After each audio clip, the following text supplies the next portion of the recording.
Well, that was one of the things that is so surprising about growing up through difficulty, so loneliness is one example, right? Mm-hmm. Growing up as a lonely kid. What you realize is a lot of the things that you feared or hated or embarrassed about as a child end up being the genesis of the things that you're most proud about as an adult. Mm-hmm. So the fact that you can work and thrive in solitude gives you the opportunity to be able to move to America and start a podcast, or Mm-hmm. decide to do Hell Week 3 times in a row, or it doesn't matter how long or dark the course is, you're just going to stay. Mm-hmm.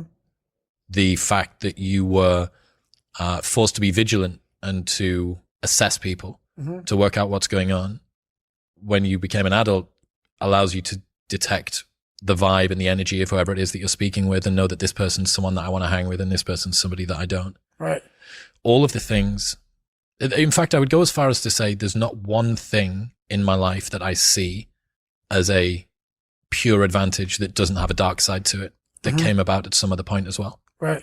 So one of the reasons that I spent so much time as a kid in my bedroom listening to audio tapes, because I didn't have anyone to play with, right? Only child, a little bit sort of unpopular.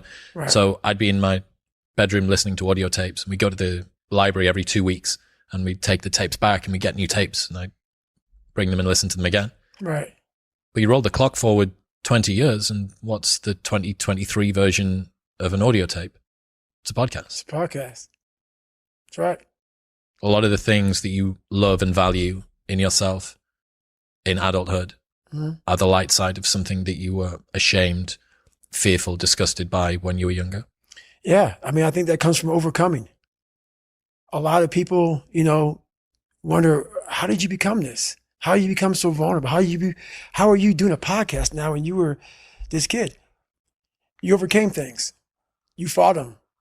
And now this is what happens. This is on the other side of overcoming. You become very, very powerful when you overcome yourself. All those things you once cowered from, you were afraid of, when you face them eye to eye every day, you now become a person who has a great podcast.